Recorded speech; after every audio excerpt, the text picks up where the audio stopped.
এইটো ভিডিঅ'ত মই চেপ্টাৰটো এচিড বেছ এণ্ড সল্ট চেপ্টাৰটোৰ এক্টিভিটিজখিনি বুজাম। তো চাই যাবা। প্ৰথমতে চাবা যিবিলাক বস্তু মই ভাবোঁ তোমালোকক ভালকৈ কোৱা হোৱা নাছিল মই ইয়াতে ইনক্লুড কৰি দি দিছোঁ। ফৰ এক্সাম্পল এইবিলাক মোৰ টু ন ধৰণৰ যিবিলাক টপিক আছে এইবিলাক বস্তু তুমি যিবিলাক পাহৰি যোৱা যেন মোৰ ফিল হয় এক্সামবিলাক দিয়াতে দেখিছোঁ তোমালোকৰ কিছুমান বস্তুত এতিয়াও মনত নাই সেইবিলাক বস্তু মই ইয়াতে দি যাম আৰু এক্টিভিটিজ মই কমপ্লিট ডিছকাছ কৰি যাম। ঠিক আছে,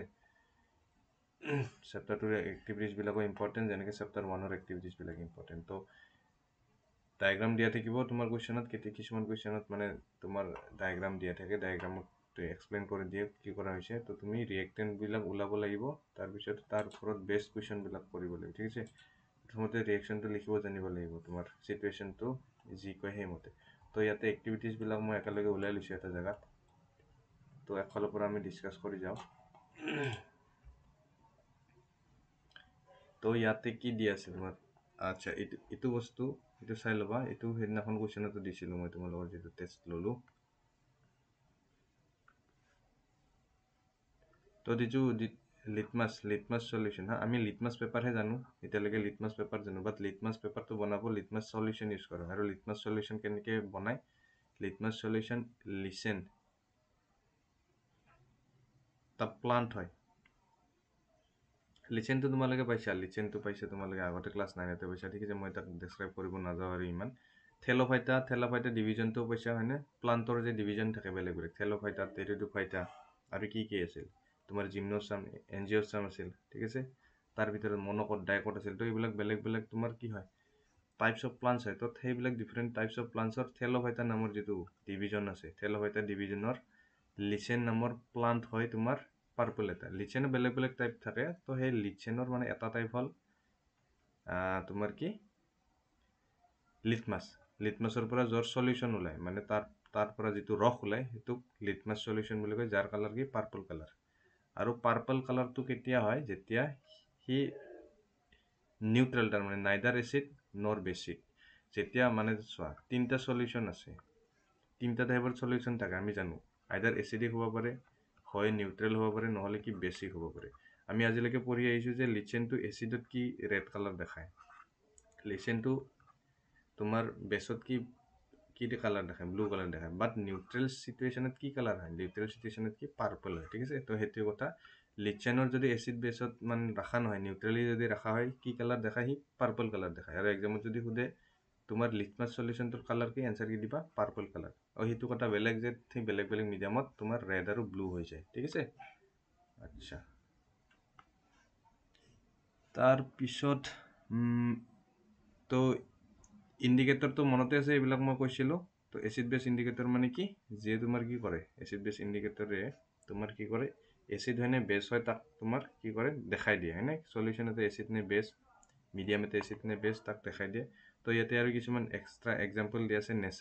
নেচাৰেল ইণ্ডিকেটৰৰ, মানে নেচাৰত পোৱা ইণ্ডিকেটৰ। তো ৰেড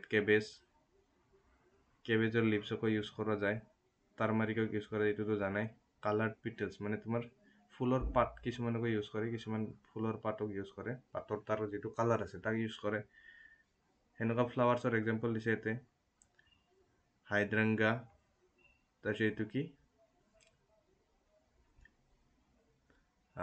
ইয়াক স্পেলিং কি হ'ব বা ইয়াক স্পেল কেনেকৈ কৰা যাব, টুনিচিয়া, পেটুনিয়া আৰু জেৰেনিয়াম। ঠিক আছে, তো জেৰেনিয়াম এইবিলাক চোৱা, তোমাৰ এইবিলাক এনেকৈ লিখা আছে না, এনেকৈ একচুৱেলি এইবিলাক চাইণ্টিফিক নেম হয় সেইকাৰণে। ঠিক আছে, চাইণ্টিফিক নেমবিলাক সদায় এনেকৈ লিখে, তোমাৰ কি ইটালিক ফৰ্মত লিখে। তো হাইড্ৰেংগা, পেচুনিয়া, জেৰেনিয়াম এইবিলাক একচুৱেলি হয়, বাট মই নাভাবোঁ ইমান বেছি ইম্পৰ্টেণ্ট, তথাপি MCQ দিব পাৰে, জাষ্ট একবাৰ ৰিডিং কৰি ল'বা। অ'কে, বাকী এইবিলাক ৰেড কেবেজৰ লিভছ, টাৰ্মাৰিক আৰু তোমাৰ কিছুমান ফ্লাৱাৰ্ছ, এইবিলাক হাইড্ৰেংগা, পেচুনিয়া আৰু জেৰেনিয়াম, এইকেইটা ইউজ কৰি আছে এচিড বেছ ইণ্ডিকেটৰ। ঠিক আছে, তো ইম্পৰ্টেণ্ট এইটো যে পাৰ্পল কালাৰ হয় কাৰণ লিটমাছ সলিউশ্যন। ঠিক আছে, আচ্ছা। এতিয়া আমি এক্টিভিটিত আহোঁ নেক্সট।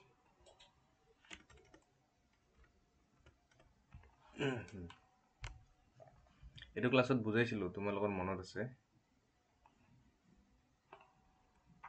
আই হোপ তোমাৰ কপিটো থাকিব ঠিক আছে তো ইয়াক মই ইমান বেছি এক্সপ্লেইন নকৰোঁ তুমি কপি খুলি চালেও দেখা পাবা ঠিক আছে তো ইয়াতে ৰিয়েকশ্যনটো লিখি দিছোঁ ইয়াতে কি কৰিছে জিংক গ্ৰেনিউল লৈছে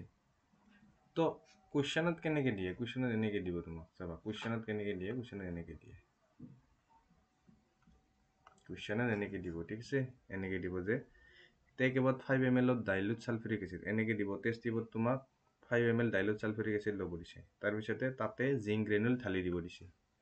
তাৰপিছত বাকী কুৱেশ্যন আৰম্ভ হ'ব তো 1 নম্বৰ কুৱেশ্যন এইটো what do you observe on the surface of the zinc granule তো জিংক গ্ৰেনুল সাৰফেসত কি হৈছে আমি আনসাৰ লিখি আছো অলপ পিছত সেকেন্ড আৰু কৈছে যে সেকেন্ড কুৱেশ্যন কেনেকৈ দিব when the gas is pass the gas being evolved through the soft solution এইটো কৈছে soft solutionৰ মাজেদি পঠাব দিছে আমি ডিসকাস কৰি আছো ঠিক আছে তাৰ মানে কি হৈছে ইয়াত জিংক গ্ৰেনুল পঠাই দিয়া হৈছে তো আগৰ পৰা সালফিউৰিক এসিড আছে ইয়াত সালফিউৰিক এসিডত তোমাৰ কি জিংক গ্ৰেনুল এইবিলাক যিবিলাক দিছে এইবিলাক কি জিংক গ্ৰেনুল হয় জিংক ঢালি দিছে তো জিংক ঢালি দিলে এটা ৰিয়েকশ্যন হ'ব তো এনেকৈ দিয়াৰ লগে লগে ৰিয়েকশ্যন লিখি ল'বা কি জিংক আৰু H2SO4 মাজত ৰিয়েকশ্যন হ'ব H2SO4 কি হ'ব আমি জানো জিংকে কি কৰিব ডিসপ্লেসমেন্ট ৰিয়েকশ্যন ইয়াতে ঠিক আছে জিংকে কাক গুছাই দিব হাইড্ৰোজেনক গুছাই দিব তো জিংক সালফেট হ'ব আৰু হাইড্ৰোজেন ওলাই যাব ঠিক আছে কিয় ডিসপ্লেসমেন্ট ৰিয়েকশ্যন আছে এইটো দেখাত এনেকুৱা ধৰণৰ না A B C এইটো ফৰ্মেটত আছে তো A গৈ এটা গুছাই দিব আৰু গুছাব কিয় পাৰিছে আমি কি জানো কেটৰিনা নে কাৰ মাংগি এল্টো চেন ফাৰাৰি ফিৰবি হাই তো দেখা পাইছে হাইড্ৰোজেনৰ ওপৰত আছে জিংক তো জিংকে সেইকাৰণে এনেকৈ এটাক কৰিব পাৰে ঠিক আছে তো ডিসপ্লেসমেন্ট ৰিয়েকশ্যন যেতিয়া আহে তেতিয়া মনত পৰিব লাগে এই ৰিয়েক্টিভিটি সিৰিজৰ কথাটো ঠিক আছে তো ইয়াতে জিংকে হাইড্ৰোজেনক গুছাই দিব জিংক সালফেট বনাই দিব আৰু হাইড্ৰোজেন গেছ কি ইভলভ কৰাব এই হাইড্ৰোজেন গেছটো ইফালে এনেকৈ গুচি যাব ইফালে কি গৈছে হাইড্ৰোজেন গেছ গৈছে আৰু হাইড্ৰোজেন গেছটো এনেকৈ পাইপেদি ডেলিভাৰী টিউব বুলি লিখিছে এইটো পাইপেদি আনি থ্ৰু সফট সলিউশন কি কৰিছে পঠাই দিছে আৰু আচ্ছা সফট সলিউশন কিয় ৰাখিছে এতে আচ্ছা সফট সলিউশন সেইকাৰণে ৰাখিছে যাতে হাইড্ৰোজেন গেছটো যেতিয়া ওলাই যায় এনেকৈ বাবল ফৰ্ম কৰি কিনে যাতে এনেকৈ ওলাই যায় আমি এইটো দেখিব পাৰো বুজি পাইছা ইয়াৰ চেপ্টাৰ 1ৰ ভিডিঅ'ত কৈছিলো মই কি কৈছিলো যেতিয়া হাইড্ৰোজেনক তোমাৰ এনেকৈ বাৰ্ন কৰা হয় কি সাউন্ড ওলাই পপ সাউন্ড ওলাই ঠিক আছে তো ইয়াতো হে একে হৈছে এতিয়া এটা কেন্ডেল আনা হৈছে কেন্ডেলডাল যদি তুমি কি কৰা এই হাইড্ৰোজেনৰ এইবিলাক বাবলছ বিলাকৰ ওচৰত আনা এইবিলাক কি হ'ব তোমাৰ এইবিলাক কি হ'ব ফাটি যাব তাৰমানে কি বাৰ্ষ্ট হ'ব আৰু কি সাউন্ড ওলাব পপ সাউন্ড ওলাব তো আমি গম পাম যে যিটো গেছ ওলাইছে সেইটো গেছ কি গেছ হাইড্ৰোজেন গেছ ওলাইছে ঠিক আছে তো হাইড্ৰোজেন গেছৰ বাবল বুলি কৈছে তো এই ৰিয়েকশ্যনটোৰ পৰাও গম পাওঁ যে সেইবিলাক গেছ কি হাইড্ৰোজেন গেছ ওলাইছে বাস এইটো কৈ দিব তাৰপিছত 1 নম্বৰ কুৱেশ্যনত ক'ব যে কি গেছ ওলাইছে ৰিয়েকশ্যনটো লিখা 2 নম্বৰতে এই ৰিয়েকশ্যনটো কি টাইপৰ ৰিয়েকশ্যন এইটো কি টাইপৰ reaction it is a displacement reaction ঠিক আছে তো কুৱেশ্যন এইবিলাকে সুধিব আৰু বেলেগ কি সুধিব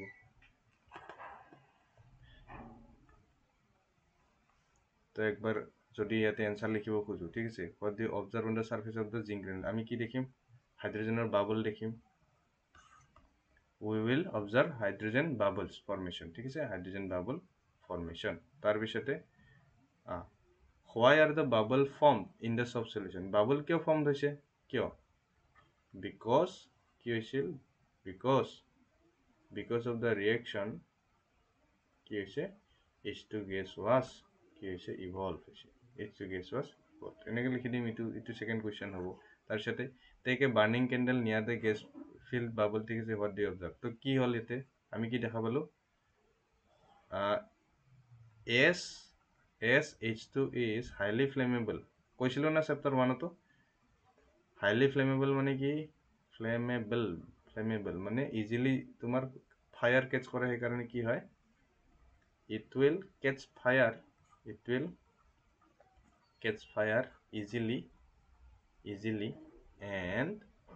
will এতে যেটো কৈছে and will burn with a কি sound pop sound এটো বাহৰি নাযাবা pop sound ঠিক আছে বনাই লিখিব পাৰে এইবিলাক কথা তো হাইড্ৰোজেন ইজ হাইলি ফ্লেমেবল ইয়াতে স্পেলিংটো ভুল হ'ব পাৰে double M I think highly flammable so it will catch catch fire easily and will burn with a pop sound এনেকৈ লিখিলা তো 3 নম্বৰত ঠিক আছে তো ৰিপিট দিছ এক্টিভিটি উইথ মোৰ এচিডছ লাইক আচ্ছা HCl লগত কৰিব যে সেম এক্টিভিটি অলপ আগতেতো আমি H2SO4 ল'লো না এইটো কি লৈছিলোঁ H2SO4 এই সেম ৰিয়েকশ্যন কৰিব দিছে মানে সেম ধৰণৰ বস্তু কৰিব দিছে HCl লগত HNO3 লগত আৰু CH3CO আচ্ছা এইবিলাক চোৱা এইবিলাকতো এচিডে হয় ইহঁতৰ ক্ষেত্ৰতো একেই হ'ব ইহঁতৰ পৰা কি গেছ ওলাব সবৰ পৰাই কি গেছ ওলাব হাইড্ৰজেন গেছে ওলাব একোতো ডিফাৰেন্স নাই অল আৰ এচিডছ তাৰ মানে কি গম পালো থিয়ৰিত কি পঢ়িছিলা এই বস্তুটোৱে আমি কি পঢ়িছিলো এইটো বস্তুৱে মনত আছে মেটেল প্লাছ এচিড ৰিয়েক্ট কৰি কি বনায় এটা সল্ট বনায় প্লাছ কি গেছ ওলায় H2 ওলায় পঢ়িছিলোঁ নে নাই তো সেইটো থিয়ৰিৰ লগত ৰিলেটেড এক্টিভিটি হয় এইটো ঠিক আছে যিটো ক্লাছতো কৈছিলোঁ খালি ইয়াতে মনত কৰিবা যে হাইড্ৰজেন গেছৰ টেষ্টিং কেনেকৈ কৰা হৈছে হাইড্ৰজেন গেছৰ টেষ্টিং কেনেকৈ কৰা হৈছে the hydrogen gas is pass through the soap solution and the hydrogen gas will form bubbles of hydrogen gas and when a candle when a candle is taken near to the bubbles it will burn with a pop sound এনেকৈ লিখি দিবা তো হৈ গ'ল ঠিক আছে একবাৰ তুমি চাই লোৱা কথাটো ঠিক আছে আগতে বুজাইছোঁ ক্লাছত তো এতিয়া আমি নেক্সট টাইপত যাওঁ টাইপ অফ ৰিয়েকশ্যনবিলাক চব ৰিয়েকশ্যনৰ মনত ৰাখিবা টাইপ অফ ৰিয়েকশ্যন সোধে একদম নেক্সট এক্টিভিটিত আহোঁ এক্টিভিটি ছেকেণ্ডত কি কৈছে a few piece of granulated zinc metal আচ্ছা জিংক মেটেলৰ কথা কৈছে তো মই ৰিয়েকশ্যনটো লিখিব ট্ৰাই কৰোঁ প্ৰথমতে জিংক লিখিলোঁ হা জিংক তাৰপিছতে ইনে টেষ্ট টিউব এটাত জিংক ল'ব দিছে বাৰু তাৰপিছত 2 ml অফ ছডিয়াম হাইড্ৰক্সাইড কি ল'ব দিছে তাৰপিছত ছডিয়াম হাইড্ৰক্সাইড ল'ব দিছে ঠিক আছে ছডিয়াম হাইড্ৰক্সাইড সলিউশ্যন বাৰু ছডিয়াম হাইড্ৰক্সাইড সলিউশ্যন আচ্ছা সলিউশ্যন ক'লে একুৱাছ লিখি দিব পাৰা ষ্টেটৰ কথা হৈছে জিংকটো এটা চলিড হয় চলিড লিখি দিলোঁ ৱাৰ্ম দ্য কণ্টেণ্ট আচ্ছা ইহঁতক লৈ কিনে কি কৰিব দিছে হিট কৰিব দিছে repeat the rest of the step in activity আচ্ছা এইবিলাক কথা বাদ দিয়া এতিয়া তুমি এই দুটা লাইনতে ফ'কাছ কৰা এই ৰিয়েকশ্যনটো তুমি জাষ্ট ক'ব পাৰিব লাগে যে এই ৰিয়েকশ্যনটোত কি হ'ব পাইছোঁ আমি এইটো ক্লাছত মই যদি এতিয়া তোমাক অলপ মনত পেলাই দিওঁ এইটো মেটেল হয় আৰু এইটো বেছ হয় মেটেল আৰু বেছে ৰিয়েক্ট কৰা এটাই মাত্ৰ ৰিয়েকশ্যন পাইছিলোঁ তোমাৰ যদি মনত আছে ইফালে কি হৈছিল তো এনেকৈ চাব লাগিব বস্তুবোৰ এইটো মেটেল হয় এইটো বেছ হয় ছডিয়াম হাইড্ৰক্সাইড কেনেকৈ পাইছোঁ Na প্লাছ আৰু OH মাইনাছ হা তো NaOH হৈ যাব হয় না এইবিলাকতো চিম্পল হয় যাক কষ্টিক ছ'ডা বুলিও জানা যায় তোমাৰ চাগে মনত আছে তো জিংক আৰু NaOH কি হ'ব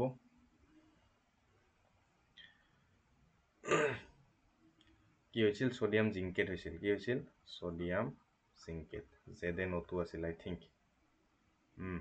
ছডিয়াম জিংকেট আছিল এইটো আছিল না ৰ'বা অলপ মোক ভাবিব দিয়া ছডিয়ামৰ তোমাৰ চাৰ্জ +1 থাকে জিংকৰ +2 থাকে 3 হৈ গ'ল ইয়াৰ 4 হৈ গ'ল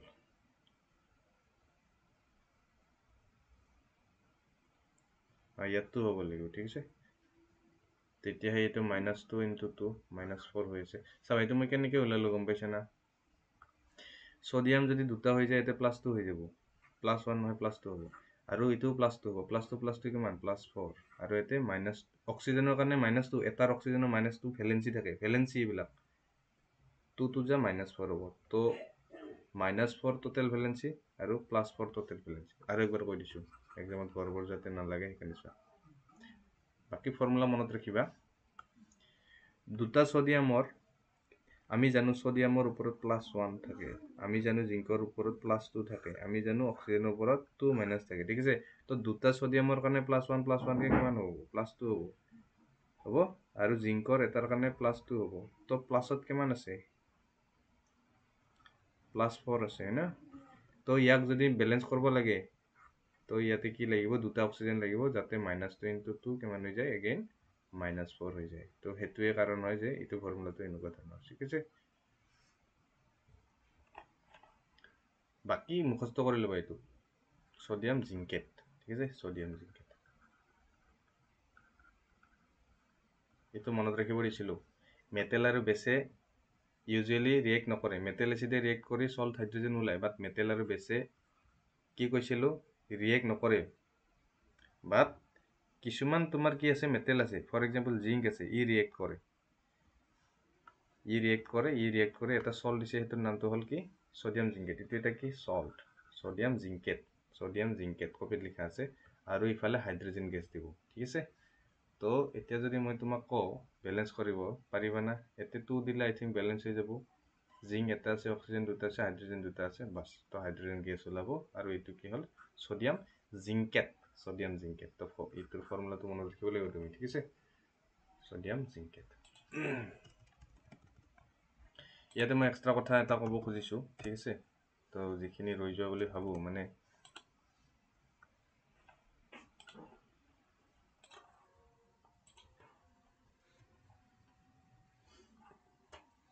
কাৰ মাজৰ ৰিয়েকচন আছিল এটো মেটেল আৰু বেছৰ মাজৰ ৰিয়েকচন ঠিক আছে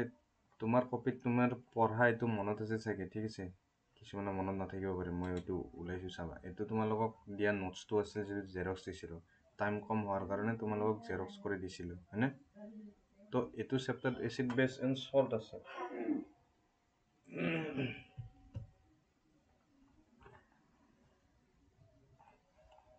তো এসিড বেস এন্ড সল্টৰ ঠিক আছে তো তোমালোকৰ এইবিলাক মনত আছে ঠিক আছে ইন্ডিকেটৰছৰ কথা এনেবা লিখা আছিল ইন্ডিকেটৰছ আছিল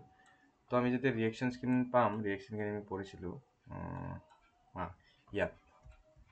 এসিড আৰু বেছৰ আমি ৰিয়েকশন পঢ়িছিলো হয়নে প্ৰথমতে এসিড মেটেলৰ লগত কেনেকৈ ৰিয়েক্ট কৰি পঢ়িছিলো তাৰ পিছতে মই ইয়াতে লিখাইছিলো তোমাৰ বেছ ৰিয়েক্টিং উইথ মেটেল বেছে মেটেলৰ লগত কেনেকৈ ৰিয়েক্ট কৰে মই ইয়াতে কি লিখাই দিছিলো নো কমন প্ৰডাক্ট আৰু তলত লিখাইছিলো তোমাৰ কি different metal reacting with different bases from different kind of product ঠিক আছে okay but এটা ৰিয়েকশন এনেকৈ লিখাইছিলো তোমাক NaOH আৰু জিংক ৰিয়েকশন কৰি এটো বনাব তাৰ পিছতে হাইড্ৰোজেন ফৰ্ম হ'ব এটো ৰিয়েকশনে মই অলপ আগত দেখালো হয়নে সোডিয়াম জিংকেটটো বনাইছে তো ইখিনি কথা অলপমান ৰিলেট কৰি মই কিছুমান কথা কৈ দিম তুমি ইখিনি লাগিলে ইয়াতে থিওৰিত ইনক্লুড কৰি লবা ঠিক আছে অলপ এক্সট্ৰা বস্তু হয় ঠিক আছে মই তাতে গৈ কিনে দেখাই আছো এটো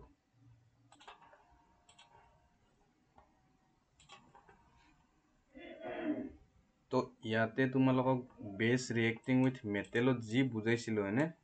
ইখিনিত মই দুটামান কথা এক্সট্ৰাকে এড কৰি দিওঁ ঠিক আছে তুমি যাতে অলপমান ক্লিয়াৰ হৈ লোৱা ইখিনিৰ ওপৰত চাবা মই এটা কাম কৰো ইখিনি বস্তুৱে মই তাতে লৈ যাওঁ ঠিক আছে তাতে লৈ যাই কিনে মই একেলগে বুজাই দিম ঠিক আছে বিকজ আমি এতিয়া হে বেছ ৰিয়েক্টিং উইথ মেটেল এক্টিভিটি কৰি আছো না তো মই ভাবো একেলগে ক্লিয়াৰ কৰি দিলে তোমাৰ কাৰণে বেছি ভাল হ'ব ঠিক আছে আচ্ছা শুনা এতিয়া ইফালে চাবা শুনা তো ইটো যেটো টপিক হয় ইটো যেটো এক্টিভিটি হয় ইটো কিহৰ এক্টিভিটি হয় একচুয়ালি ইটো কিহৰ এক্টিভিটি বেছ ৰিয়েক্টিং উইথ হোৱাট এটা কাম কৰো মেটেল ৰিয়েক্ট উইথ বেছৰ কি হয় মানে মেটেলে যদি বেছৰ লগত ৰিয়েক্ট কৰি কি হয় ঠিক আছে তো আমি এটা কথা গম পালো যে জিংক আৰু যদি এটা বেছ মেটেল আৰু এটা বেছ মেটেলটো কি জিংক যদি ৰিয়েক্ট কৰে সল্ট এটা বনায় আৰু হাইড্ৰোজেন গেছ বনায় এটোতো গম পাইছো কিন্তু আমি যে থিওৰি মেইন পঢ়িছিলো তাতেতো বেলেগ আছিল কথাখিনি অলপ কি বেলেগ আছিল মই কৈ আছো এইটো কি আছিল এখিনি বস্তু তোমাৰ নোটছত আছে তোমাৰ যেটো জেৰক্স দিছিল বেছ ৰিয়েক্টিং উইথ মেটেল কি লিখিছিলো নো কমন প্ৰডাক্ট একচুয়ালি কি হয় জানা না এনেকে লিখাৰ কাৰণটো কি জানা না এটা তুমি লাগা হলে লিখি থব পাৰা দুটা মেটেলে মেইনলি ৰিয়েক্ট কৰে এটা হল জিংক নো কমন প্ৰডাক্ট এতে লিখি থবা some metal for example zinc aluminium react others do not react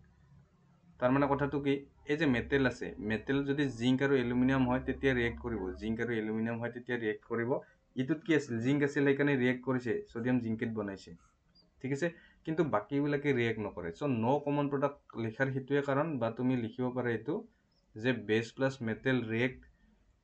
কৰিলে তোমাক যদি খুদে কি হয় তুমি কি লিখিবা জানা না only some metal react for example zinc and aluminum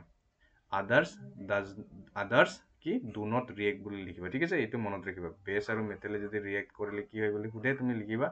some metal zinc aluminum ইয়াৰো কাৰণটো কি জানানে ইয়াৰ কাৰণটো এইটোৱে যে জিংক আৰু aluminium they are amphoteric they form because তাহাঁতে কিয় ৰিয়েক্ট কৰে জানা না because they form amphoteric oxide এতিয়া মই ইয়াৰ আসল ৰহস্যটো তোমাক ক'ব যাই আছো যে এম্ফটেৰিক অক্সাইড হোৱা কাৰণে জিংক আৰু এলুমিনিয়ামে মনত আছে না এম্ফটেৰিক অক্সাইড চেপ্টাৰ 3 পাইছিলো জিংক অক্সাইড আৰু এলুমিনিয়ামটো Al2O3 হত কি আছিল এম্ফটেৰিক অক্সাইড আছিল তো জিংক আৰু এলুমিনিয়ামে এম্ফটেৰিক অক্সাইড বনায় জিংক অক্সাইড আৰু এলুমিনিয়াম অক্সাইড বনায় আৰু এম্ফটেৰিক অক্সাইড মানে কি act as both acid and act as মই এখিনি মুছি লৈছো অলপ দেখাত প্ৰবলেম হৈছে তো মই মুছি লৈছো হা ক্লিয়াৰ কৰিব লাগিব বস্তুখিনি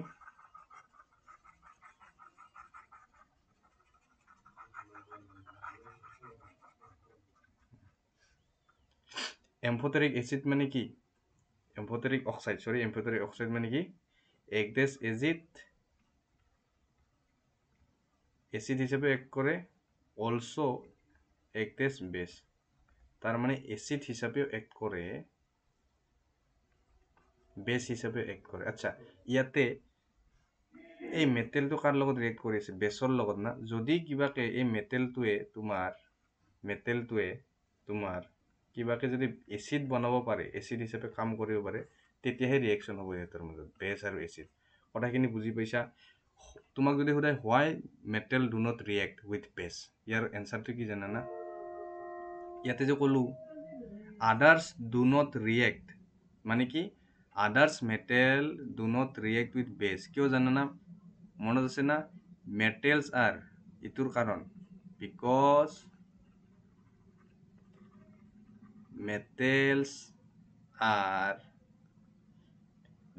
metal oxide are acidic না base metal oxide acidic হয় না basic হয় metal oxides are basic non metal oxide কি আছিল acidic আছিল মনত পৰিছে না এইবিলাক কথা ঠিক আছে metal oxides বিলাক basic হয় এতিয়া metal oxide বিলাক যদি basic হয় actually metal কি কৰে এই metal হৈ নাথাকে ৰিয়েকচনৰ টাইমত ওয়াটাৰৰ লগত ৰিয়েক্ট কৰি কেনে হি অক্সাইড বনাই ল'ব metal oxide বনাই ল'ব ঠিক আছে চাবা কৈছো একবাৰ শুনা ভালকে শুনা মই ৰিপিট কৰি দিম এই metal আৰু base ৰিয়েক্ট কৰিছে ঠিক আছে বাট metalটো বেসত ওয়াটারও থাকে হয় না বেসত ওয়াটারও থাকে তো ওয়াটারের লগত রিয়েক্ট করে মেটেলে কি বনাই লয় মেটেল অক্সাইড বনাই লয় কি বনাই লয় মেটেল অক্সাইড এটা মেটেল অক্সাইড আমি জানো মেটেল অক্সাইড কি মেটেল অক্সাইড বেসিক এতিয়া ইটোও বেস আৰু বেসি ৰিয়েক্ট কৰে না তুমি পাইছা কেতিয়াবা নাই বেস আৰু এসিডে ৰিয়েক্ট কৰে এটোক নিউট্ৰেলাইজেশন ৰিয়েকশন বুলি কয় বাট বেস আৰু বেসে কেনেকে ৰিয়েক্ট কৰিব সেই কাৰণে ম্যাক্সিমাম মেটেলে ৰিয়েক্ট নকৰে কিন্তু কিছুমান মেটেল আছে ফৰ এক্সাম্পল জিংক আৰু এলুমিনিয়াম যিবিলাক এম্ফটেৰিক অক্সাইড হয় যিবিলাক বেস হিসাবে তো কাম কৰে ঠিক আছে কিন্তু তাহাতে এসিড হিসাবেও কাম কৰে তো এসিড হিসাবে কাম কৰে কাৰণে এলুমিনিয়াম আৰু জিংকে ৰিয়েক্ট কৰে কাৰ লগত জানা বেসৰ লগত তো মই কমপ্লিট কথাখিনি কৈ দিলো তুমি কমপ্লিট কথা মনত ৰাখা নাৰাখা তোমাৰ কথা কিন্তু তুমি কি মনত ৰাখিবা বেস আৰু মেটেল ৰিয়েক্ট নকৰে ইউজুৱেলি নৰ্মেলি ঠিক আছে কিন্তু কিছুমান মেটেল আছে যিয়ে এম্ফটেৰিক অক্সাইড বনায় those metals who form amphoteric oxides like zinc and aluminum they react with base তার এটা এক্সাম্পল দিয়া আছে এইটো বুকত কি জিংক মেটেল এটা কি মেটেল হয় বাট কি মেটেল এম্ফটেৰিক মেটেল আৰু এম্ফটেৰিক মেটেল মানে কি এসিড হিসাবে কাম কৰে আৰু এইটো এটা কি বেস তো এসিড আৰু বেস ৰিয়েক্ট কৰি কি বনাব এসিড বেসে ৰিয়েক্ট কৰি কি বনায় সল্ট বনায় আৰু কি বনায় H2 বনায় আছিল কথা তো এনে ৰিয়েক্ট কৰা নাই এম্ফটেৰিক মেটেল হোৱাৰ কাৰণে এসিড হিসাবে কাম কৰিছে আৰু এসিড বেসে ৰিয়েক্ট কৰি কেনে তোমাৰ কি বনাইছে সল্ট আৰু হাইড্ৰোজেন বনাইছে ঠিক আছে এইটো কথা অলপমান মনত ৰাখিবা সেইকাৰণে ইয়াতে কি কোৱা আছিল জানা hydrogen is formed in this reaction এইটো ৰিয়েকশনটো ফৰ্ম কৰিলে বিকজ জিংক লোৱা হৈছিল however such reactions are not possible with all metal সব মেটেলে কিন্তু ৰিয়েক্ট নকৰে ঠিক আছে তো সবখিনি কথা মই কৈ দিলো ইয়াতে চাবা মোটামুটি যদি তুমি জানিব লাগে কি মনত ৰাখিবা মেটেল বেছ যদি ৰিয়েক্ট কৰিব লাগে মেটেল জিংক আৰু এলুমিনিয়ামে মাত্ৰ ৰিয়েক্ট কৰে বেছৰ লগত বাকীবিলাকে ৰিয়েক্ট নকৰে ঠিক আছে আৰু যদি ৰিজনটো জানি থব খোজা এম্ফটেৰিক মেটেল হোৱাৰ কাৰণে জিংক আৰু এলুমিনিয়ামে ৰিয়েক্ট কৰে ঠিক আছে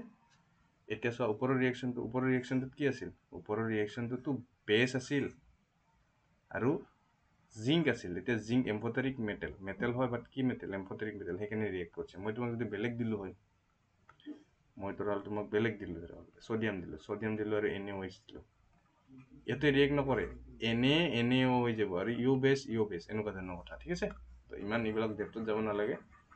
তাতে যিখিনি ক'লোঁ মেটেল বেছৰ সেইখিনি মনত ৰাখিবা ঠিক আছে অলপমান ভাবোঁ তোমাৰ জানি থ'লে ভাল ঠিক আছে এতিয়া আমি নেক্সট এক্টিভিটিত আহোঁ নেক্সট এক্টিভিটি তো চোৱা 2.5 নম্বৰ এক্টিভিটিত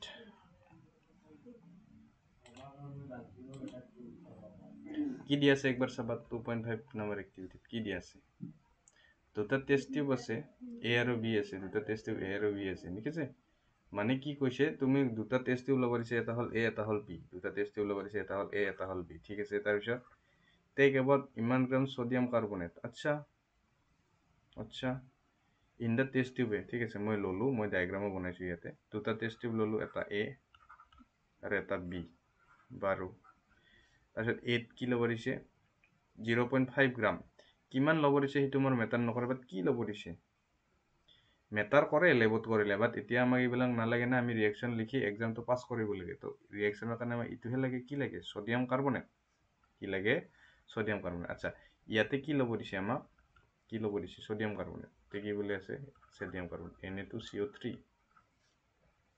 ইনটা টেষ্ট টিউবে তাৰপিছতে কৈছে ইমান gram of sodium hydrogen carbonate in B আচ্ছা বিট কি ল'ব দিছে sodium hydrogen carbonate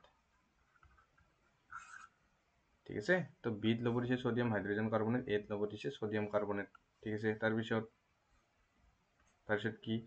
add about 2 ml of hydrochloric acid in both the test tube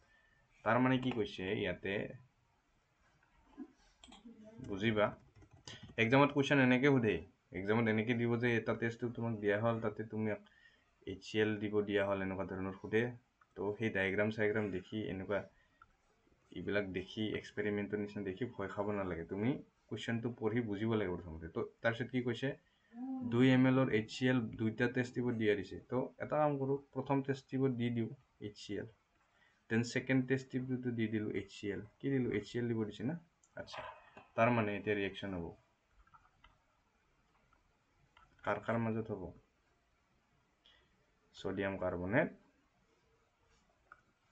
উল্টা পুল্টা লিখিলেও কথা নাই মই এটা কাম কৰোঁ এচিডটো আগত লিখোঁ HCl প্লাছ সোডিয়াম কাৰ্বনেট আৰু এতিয়াও কি হ'ব ইফালে কাৰ মাজত ৰিয়েকশ্যন হ'ব HCl আৰু সোডিয়াম হাইড্ৰোজেন কাৰ্বনেট এতিয়া তুমি মন কৰা তুমি এইবিলাক ৰিয়েকশ্যন পাইছা না নাই পাইছা acid reacting with sodium carbonate bicarbonate পাইছা জাষ্ট এই সেন্টেন্সবিলাক দেখি তুমি ভয় খাব নালাগে পঢ়ি কিনে তুমি ৰিয়েকশ্যনটো বনাব লাগে ঠিক আছে তাৰপিছত আমি এইবিলাক কি কৈ আছে পিছত চাই আছোঁ এতিয়া ৰিয়েকশ্যনটো কৰা নিজে ট্ৰাই কৰা প্ৰথমতে পিছত নোটটো চোৱা কি আছিল এচিড আৰু যদি সোডিয়াম কাৰ্বনেট না মেটেল কাৰ্বনেট ৰিয়েক্ট কৰে কি বনায় মোৰ মনত আছে সল্ট বনায় এটা কাৰ্বন ডাই অক্সাইড বনায় আৰু ৱাটাৰ বনায় সল্ট বনায় কাৰ্বন ডাই অক্সাইড বনায় আৰু কি বনায় ৱাটাৰ বনায় ঠিক আছে সল্ট বনায় সল্টটো কি হ'ব সল্ট বনায় কাৰ্বন ডাই অক্সাইড বনায় আৰু ৱাটাৰ বনায় সল্টটো কি হ'ব সল্টটো এতেতো ইজি NaCl হ'ব ডেফিনেটলি সল্টটো হয় না নাই ইয়াৰ Na আছে ইয়াতে C আছে এটা কেটায়ন NaCl আৰু বাকীখিনি মিলি কি হ'ব H2O কাৰ্বন ডাই অক্সাইড আৰু ৱাটাৰ বনায় কি বনায় ৱাটাৰ বনায় ঠিক আছে কাৰ্বন ডাই অক্সাইড ৱাটাৰ বনায় ইফালেও একে আছিল না মনত আছে এচিড আৰু মেটেল বাইকাৰ্বনেট অৰ হাইড্ৰোজেন কাৰ্বনেটে ৰিয়েক্ট কৰি কি বনায় এতিয়াও এটা সল্ট বনায় সল্টটো হ'ল কি এইটো সল্ট ইয়াতেও এটা সল্ট ইয়াতে এটা সল্ট বনাব সল্টৰ নাম কি NaCl হ'ব ইয়াতে প্লাস এটো কি বনাব কার্বন ডাই অক্সাইড বনাব আৰু ওয়াটাৰ বনাব এনেকুৱা আছিল ঠিক আছে এইবিলাক অলপ সৰু সৰু কথা মনত ৰাখিব লাগিব ৰিয়েকচন বেছি নাই 5টা না 6টা আছিল তো হিকিটাৰে যদি তুমি স্ট্যান্ডাৰ্ড ফৰম্যাটটো মনত ৰাখা কেনেকৈ হ'ব এসিড মেটাল হাইড্ৰোজেন কাৰ্বনতে সল্ট বনায় কাৰ্বন ডাই অক্সাইড বনায় আৰু ওয়াটাৰ বনায় এইখিনিতো সব মনতে থাকিব লাগে তো ব্যালেন্স কৰি এতিয়া ব্যালেন্স কৰি দিলে হ'ল তো NaCl সোডিয়াম দুটা আছে লেফট হ্যান্ড সাইডে ইফালে দুটা কৰি দিলো ঠিক আছে এটা ক্লোৰিন দুটা হল এতে দুটা দিব লাগিব H2O আৰু CO2 হৈ গল ব্যালেন্স তো ইজি আছিল আৰু এতে অলৰেডি ব্যালেন্স আছে এইটো NaCl ঠিক আছে তো এতিয়া চাবা ৰিয়েকচন বনালো বাস এতিয়া আমি কোৱেশ্চন যাম কোৱেশ্চনত এনেকুৱা ধৰণৰ দিব হোৱাট ডু ইউ অবজাৰ্ভ তুমি কি অবজাৰ্ভ কৰা তুমি কি অবজাৰ্ভ কৰা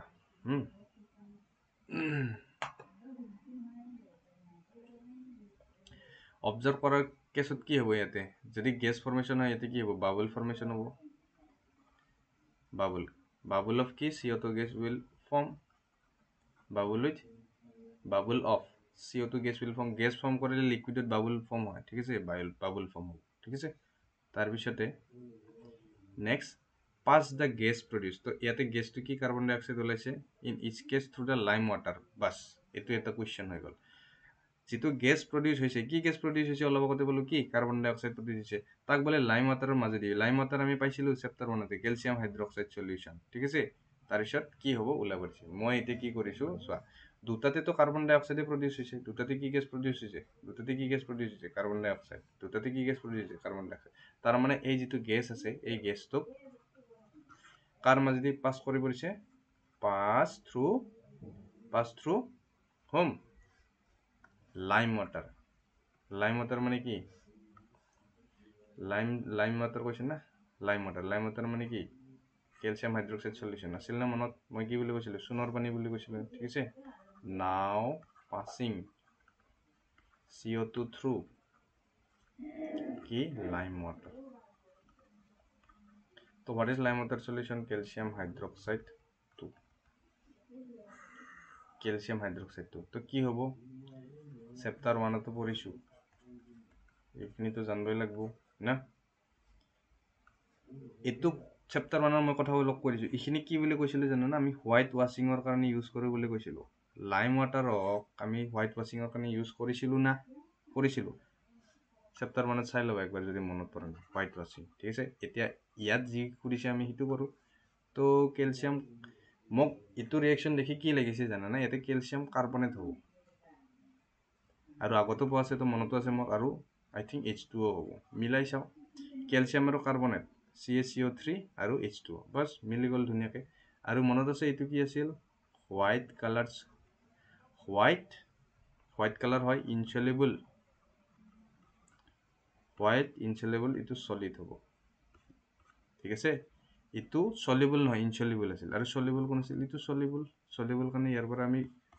লাইম সলিউশন বনাব পাৰিছো ঠিক আছে তো যেতিয়া তোমাৰ কি লাইম ওয়াটাৰক আমি কাৰ্বন ডাই অক্সাইডেৰ মাজেদি পঠাই দিম কি হ'ব এটা হোৱাইট ইনসলিবল সলিড ফৰ্ম হ'ব মানে একচুয়ালি কি হ'ব প্ৰেচিপিটেশন পৰিব এইখিনি তলফালে আহিকিনে প্ৰেচিপিটেশন পৰিব আৰু লগতে ওয়াটাৰৰ ফৰ্ম হ'ব তো এটো ৰিয়েকচন লিখিব লাগিব তো ইয়াতে কি লিখিব লাগিব তো এটো কৰিলে তুমি কি দেখা পাবা হোৱাট ইউ উইল অবজাৰ্ভ কি অবজাৰ্ভ কৰিম আমি কি দেখিম এটো সলিবল মানে কি দিস ইজ ট্ৰান্সপাৰেন্ট সলিউশন আৰু এটো হোৱাইট ইনসলিবল সলিড মানে কি হৈ যাব এটো কালারটো কি হৈ যাব মিল্কি হৈ যাব ঠিক আছে মই পঢ়াইছো ক্লাছতো তোমাৰ মনত আছে তো অবজাৰভেশনত কি লিখিম হোৱাট ইজ অবজারভেশনত লিখিম যে দা কি lime water solution turns milky ঠিক আছে turns milky when CO2 is passed through it মনত আছে এতিয়া মই দেখাব খুজিছো কত পঢ়াইছো আৰু কত নোটস দিছো ঠিক আছে এতিয়া মই তোমাক দেখাম যে কত পঢ়াইছো বুলি যে কৈছো মই পঢ়াইছো নে নাই তো মই কত পঢ়াইছো মই তোমাক দেখাম এটো দিছিলো না এক্টিভিটি বেসড কোৱেশ্চন চেপ্টাৰ 2 ঠিক আছে এইটো তো বাদ দিয়া এতিয়াৰ কাৰণে এইটো চা টেস্ট ফৰ কাৰ্বন ডাই অক্সাইড ঠিক আছে কোনটো গেছে ফায়াৰ এক্সটিংগুইশ কৰে মানে ফায়াৰ নুমায় কাৰ্বন ডাই অক্সাইড এইটো কথা চবে জানে তো এতিয়া এইটো কুৱেশ্যন আছে what does happen when you pass carbon dioxide through lime water তো অলপ আগতে বুজালো না লাইম ৱাটাৰৰ মাজেদি যদি কাৰ্বন ডাই অক্সাইড পঠাই দিয়া কম টাইমৰ কাৰণে ফৰ লেছ টাইম এই ৰিয়েকশ্যনটো অলপ আগতে বুজালো লাইম water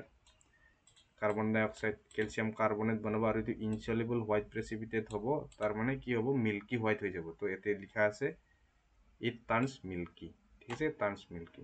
because of the white precipitate of the calcium carbonate ঠিক আছে অলপ আগত কৈ অহা ৰিয়েকশ্যনটো বাট ইয়াৰ পিছত আৰু এটা কুৱেশ্যন আছে এইটো কুৱেশ্যনে কি কৈছে চাবা what does happen when you pass carbon ডাই অক্সাইড থ্ৰু লাইম ৱাটাৰ মানে কি কেলছিয়াম হাইড্ৰক্সাইড এইটো ফৰ লং টাইম এতিয়া শ্বৰ্ট টাইমৰ কাৰণে নহয় লং টাইমৰ কাৰণে পঠাব দিছে শ্বৰ্ট টাইমৰ কাৰণে নহয় কি লং টাইমৰ কাৰণে পঠাব দিছে ঠিক আছে তো লং টাইমৰ কাৰণে পঠাব দিছে যদি যাৰ ক্লাছত পঢ়া মনত আছে তো কি আছিল মই ইয়াতে বুজাই দিছোঁ একবাৰ তাৰপিছত তাতে আহি আছোঁ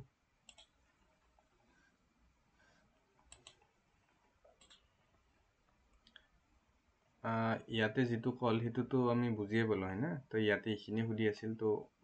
আচ্ছা ঠিক আছে মই ইয়াত আৰু নিলিখোঁ তো তাতে তোমাক মই বুজাই দিম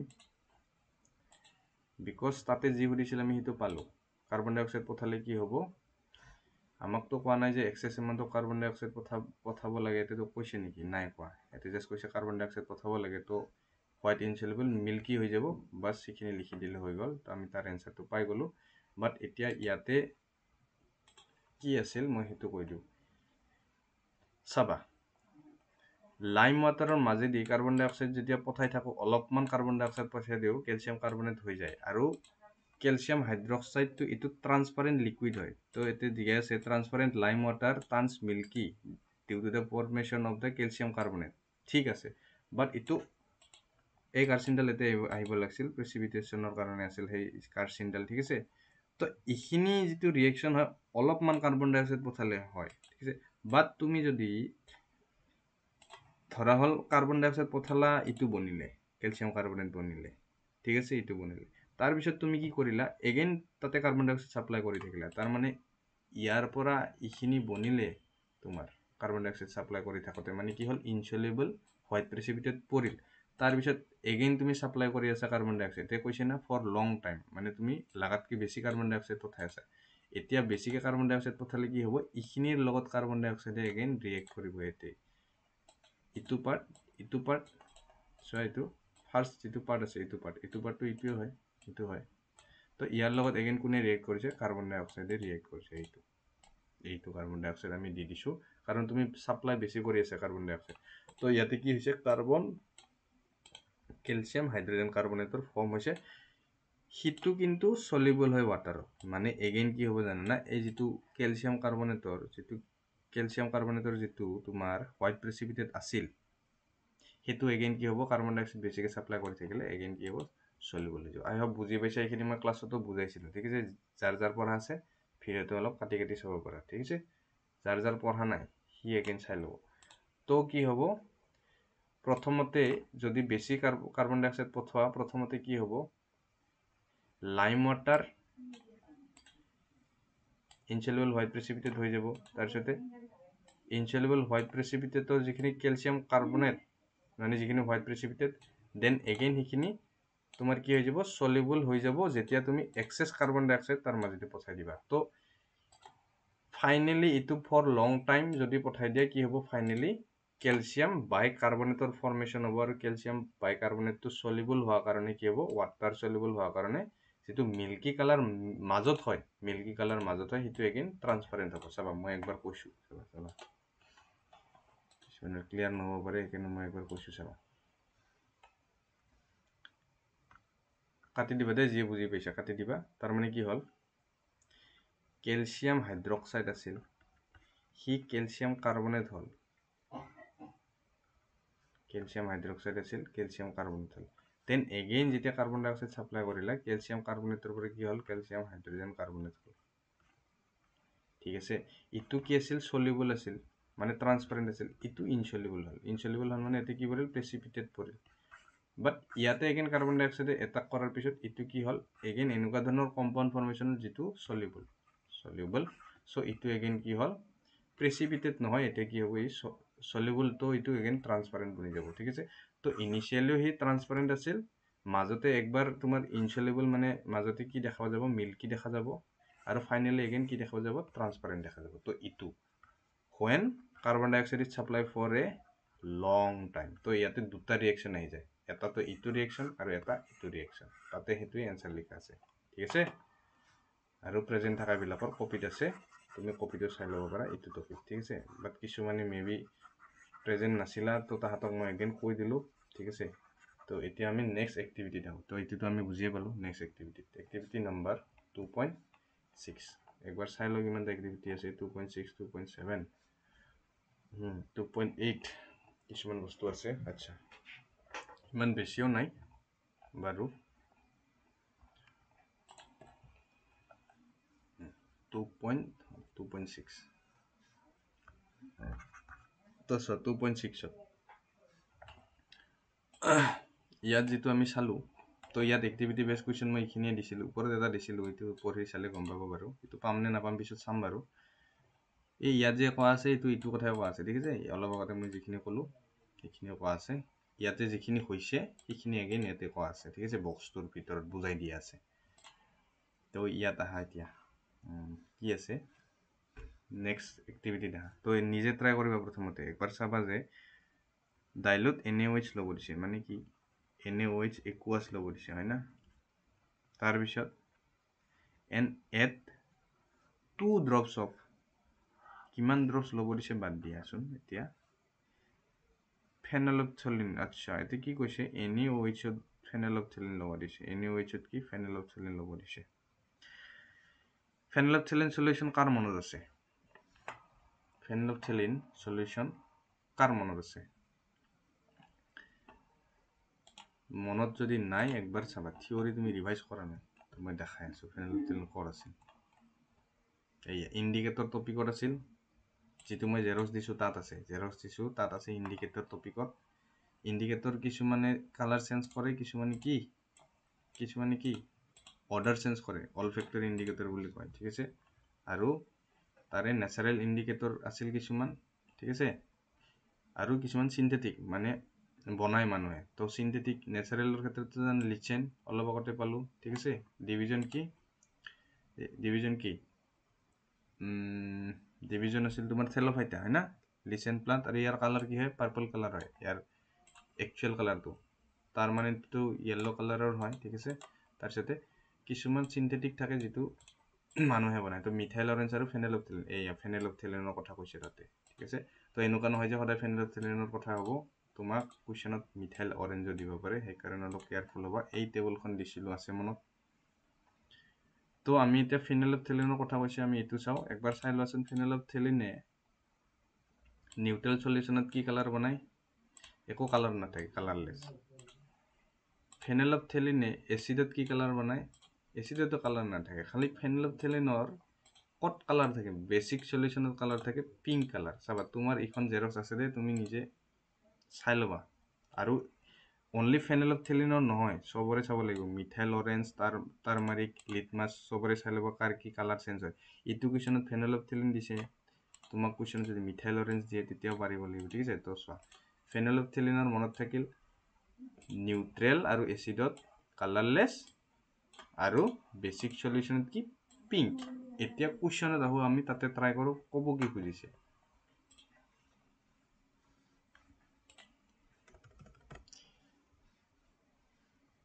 কব কি কৈছে NaOH ত বলে ফেনলফথলিন মানে কি ফেনলফথলিন লিকুইড NaOH ত দিব দিছে আচ্ছা ইটোৰ মিনিং কি NaOH প্লাস এতে লিখো ফেনলফথলিন সলিউশন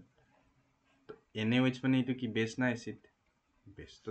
তুমি জানা না ফেনলফথলিন আৰু বেস কি কালাৰ বনায় এটা কোৱেশ্চন কি উৰিছে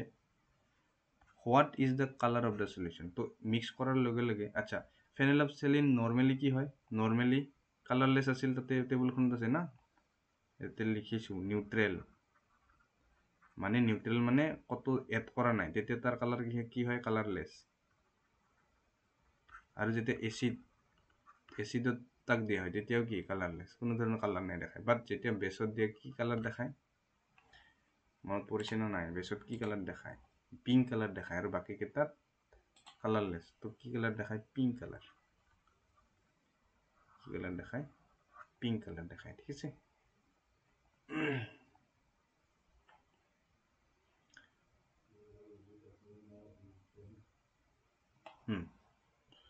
তো বেছত যদি পিংক কালাৰে দেখায়, এইটোতো বেছ হয়, ফেনেলফথেলিন, তো কি কালাৰ দেখাব? আমি এটা এনসাৰ কি লিখিম? What is the colour of the solution? আমি কি লিখিম? The solution will be of কি colour? Pink colour. Pink colour, ঠিক আছে। Because why? Because NaOH is a base, আৰু বেছত ফেনেলফথেলিনে কি কালাৰ দেখায়? পিঙ্ক কালাৰ দেখায়, সেইকাৰণে ই পিঙ্ক কালাৰ দেখাব। হৈ গ'ল এটাৰ এনসাৰ। তাৰপিছতে এড ডাইলুট HCl সলিউশন। এতিয়া আৰু কি ক'লে? সেকেন্ড সিচুৱেশনত কৈছে যে add dilute HCl solution to the above solution drop by drop. এতিয়া কি কৈছে? এইটো ধৰল সলিউশন নাম্বাৰ 1, ঠিক আছে। এতিয়া কি কৰিল? ইন সলিউশন নাম্বাৰ 1 কি এড কৰিব দিছে? কি এড কৰিব দিছে? ডাইলুট HCl, মানে HCl এড কৰিব দিছে। সলিউশন 1 টো কি আছিল? বেসিক আছিল না? আরে বেস মিক্স করা আছিল, তো বেসিক আছিল না, এইটো বেস আছিল, বেসিক আছিল। যেটো সলিউশন নাম্বার 1 আছিল, এইটো কি আছিল? বেসিক আছিল, বিকজ তাতে কি বেস এড করা আছিল। তো কৈছে যে সেকেন্ড সিচুৱেশনত ডাইলুট HCl এবভ সলিউশনত এড কৰিব দিছে। তো এবভ সলিউশনটো বেসিক আছিল, তাতে আমাক HCl লগাব দিছে। তো তুমি কোৱা, বেস আৰু এসিড ৰিয়েক্ট কৰি কি বনায়? এটা কি কৰি দিয়ে? নিউট্ৰেল কৰি দিয়ে, নিউট্ৰেলাইজেশন ৰিয়েকশন। এটা সল্ট বনায় আৰু এটা ওয়াটাৰ বনায়। কি বনায়? সল্ট আৰু কি বনায়? ওয়াটার বনায়। তো ইমানখিনি যদি কথা লিখিব নোখোজে, কি হৈ যায়? এসিড আৰু বেস লগ লাগি কি হৈ যায়? নিউট্ৰেল হৈ যায়। কি হৈ যায়? নিউট্ৰেল হৈ যায়, ঠিক আছে। তাৰ মানে সেকেন্ড নম্বৰ সিচুৱেশনত এগেইন নিউট্ৰেল হ'ব। তো মোক সলিউশনটো এবাৰ কি কালাৰ হ'ব? নিউট্ৰেলত ফেনেলফথেলিনটো দিয়াই আছিল, নিউট্ৰেলত ফেনেলফথেলিনৰ কি কালাৰ হৈ যায়? একো কালাৰে নাথাকে। তাৰ মানে কি হৈ যাব? এতিয়া কি হ'ব? দ্য সলিউশন ইজ নাও কি কালাৰলেছ। অলপ আগতে আছিল পিংক, বাট যেতিয়া HCl নিউট্ৰেল হৈ গ'ল মিডিয়ামটো, বিকজ এসিড বেসে মিলি নিউট্ৰেল হৈ যায়,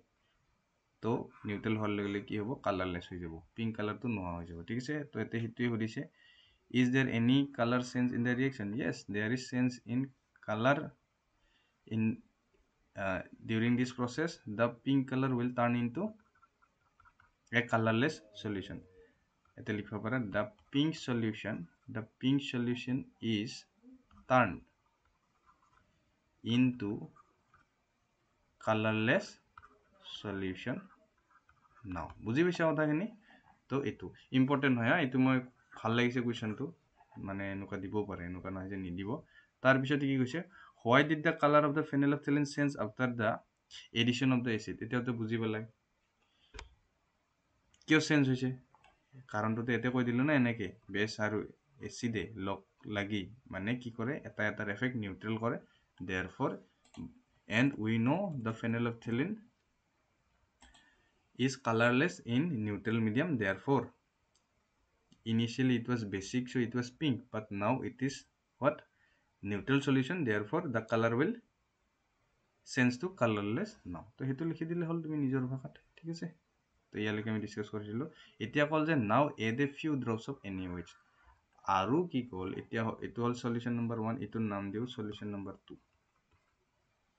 ঠিক আছে। সলিউশন নাম্বাৰ 2 টো কেনেকৈ পাইছিলোঁ? সলিউশন নাম্বাৰ 1ত আমি কি এড কৰি পাইছিলোঁ? HCl এড কৰি পাইছিলোঁ। এতিয়া যিখিনি পালোঁ সেইখিনিক সলিউশন নাম্বাৰ 2 দিলোঁ। এতিয়া কি কৰোঁ? সলিউশন নাম্বাৰ যিটো 2 আছে, মানে এইখিনি, ইয়াত আৰু NaOH এড কৰি দিব দিছে। কি এড কৰিব দিছে? NaOH, ঠিক আছে। সেইটোৱে কৈছে না ইয়াতে। দেখা পাইছে 3 বাৰ কৰিব দিছে। তো NaOH মানে এগেইন কি এড কৰিব দিছে? বেছ এড কৰিব দিছে। মোক কোৱা, এই সলিউশনটো কি সলিউশন আছিল? বেসিক আছিল, নিউট্ৰেল আছিল না এসিডিক আছিল? কি আছিল? নিউট্ৰেল আছিল। এতিয়া নিউট্ৰেলত বেছ এড কৰি দিলে কি হ'ব? বুজি পাইছা? বেসিক হৈ যাব, হয় না? নিউট্ৰেলত যিটো বস্তু এড কৰা তেনেকুৱাই হৈ যাব না এচিড এড কৰিলে এচিডিক হ'ব বেছ এড কৰিলে বেছিক হ'ব হয় নে নহয় তুমি ৱাটাৰত যদি বেছ এড কৰি দিয়া বেছিক হৈ যাব ৱাটাৰত যদি তুমি হাইড্ৰক্লৰিক এচিড এড কৰি দিয়া এচিডিক হৈ যাব তো তেনেকুৱা ধৰণৰ তো নিউট্ৰেলত তুমি যদি বেছ এড কৰি দিয়া বেছিক হৈ যাব এতিয়া এগেইন সুধিব সেইটোৱে সুধিব does the pink colour of the phenolphthalein reappear definitely now basic again কি again the solution will turn into কি pink because basicত কি হ'ব phenolphthalein কি কালাৰ দেখায় pink কালাৰ দেখায় বুজি পাইছা হল প্ৰসেসটো তো এতে সুধিছে what do you think why this is happen তো কিয় হৈছে মই এখিনি গোটেই কথাটো তোমাক কৈ দিলো ঠিক আছে তো ইয়াতে তোমাৰ ক্লিয়াৰো হৈ গল যে ইন্ডিকেটৰ কেনেকৈ তোমাৰ এসিড বেছত কি কালাৰ দেখায় ঠিক আছে আৰু একবাৰ বুজি যদি পোৱা নাই এগেইন ৰিপিট কৰি চাবা ঠিক আছে মই একবাৰ ৰিপিট কৰি দিছো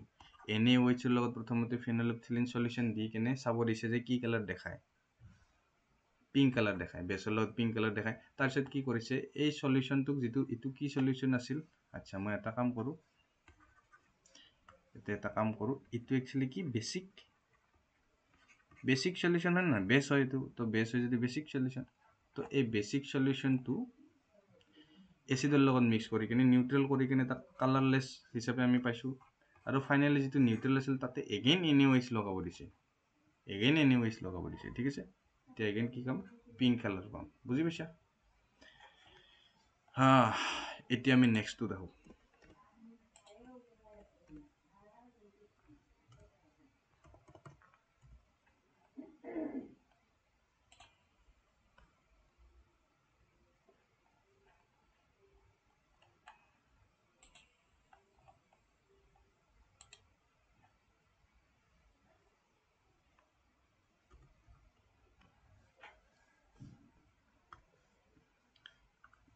এটা কি কৈছে কোৱেশ্চন এনেকৈ থাকিব tech a small amount of আচ্ছা কিমান টাইম হৈছে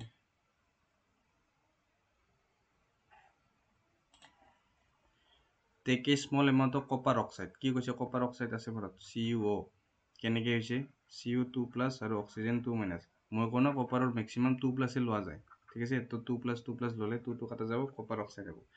তো take a small amount of copper oxide in a beaker and add dilute hydrochloric acid তাৰ মানে কি HCl ল'ব দিছে তাৰ পিছত কি কৰিছে স্লোলি while stirring আচ্ছা stirring কৰিব দিছে লগতে কি কৰিব দিছে stirring কৰিব দিছে ঠিক আছে বালন বুকখন চাই লৈছো এক্টিভিটি নম্বৰ 2.7 ঠিক আছে তো ইয়াতে ৰিঅ্যাকশনটো প্ৰথমতে লিখি লওক কোৱেশ্চন দেখাৰ লগে লগে ৰিঅ্যাকশন লিখি লব কপাৰ অক্সাইড বলে ৰিঅ্যাক্ট কৰিছে HCl ৰ লগত আচ্ছা এটো হল কি কপাৰ অক্সাইড properly যদি ক'ব খোজা এটো কপাৰ 2 অক্সাইড ঠিক আছে বিকজ ভ্যালেন্সি 2 আৰু এটো হল এসিড 2 ঠিক আছে আচ্ছা note the colour of the solution আচ্ছা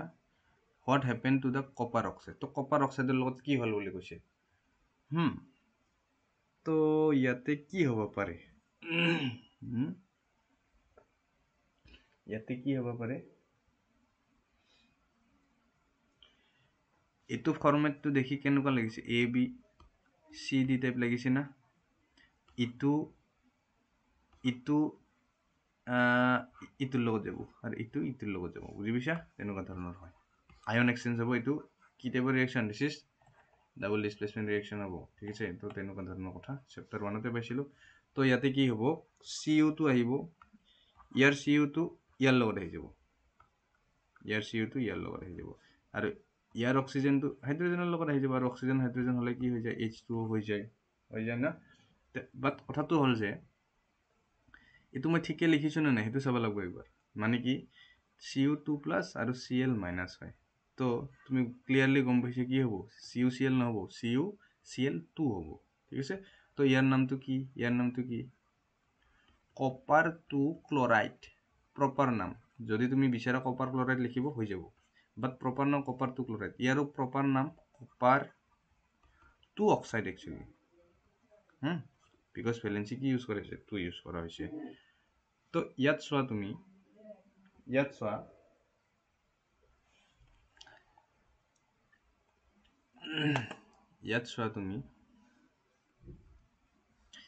ইটো এটা আৰু ইটো এটা ফৰ্ম হৈছে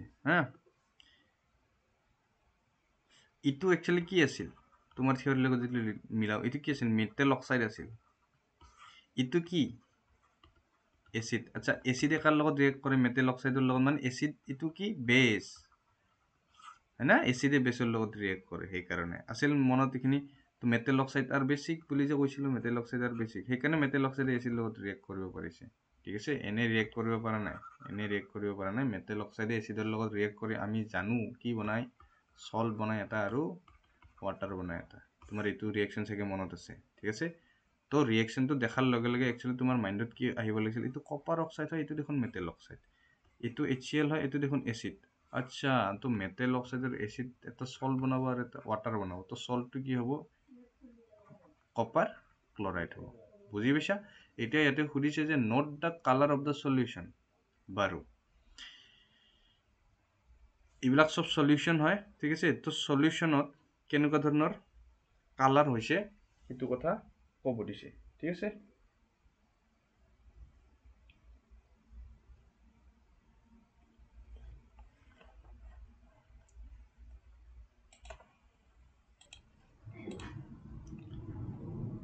তো তোমাৰ যদি কালাৰৰ কথা তোমাৰ মনত আছে না কপাৰ অক্সাইড কি কালাৰ আছিল চেপ্টাৰ 1ত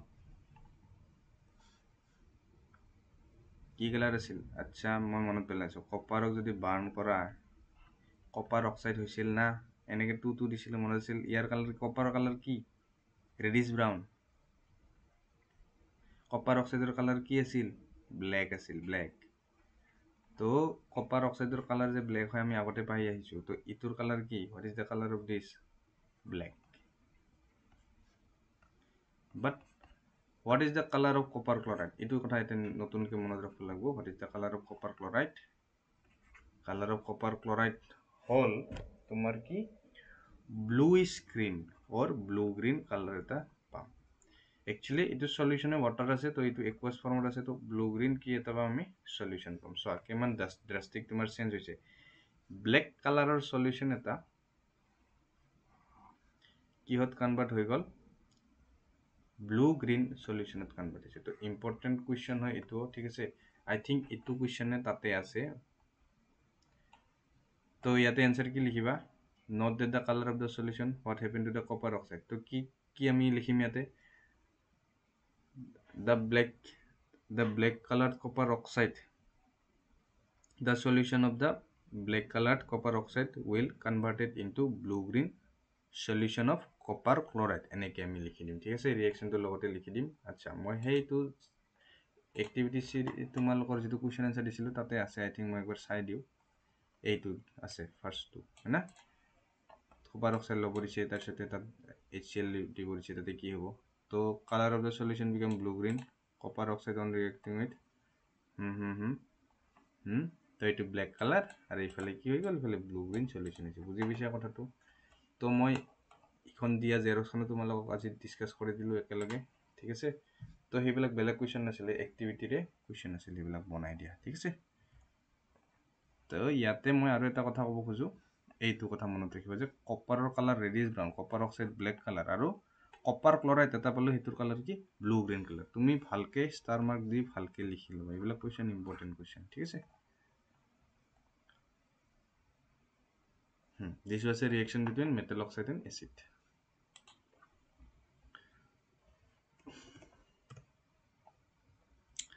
এতিয়া আমি নেক্সট তোমাৰ এক্টিভিটিত আহো ঠিক আছে তো নেক্সট এক্টিভিটিত আহাৰ আগতে মই এটা কাম কৰি এটা কমপ্লিট কৰি এইটো ভিডিওটো দেন নেক্সট ভিডিওত আমি নেক্সট বস্তুখিনি কম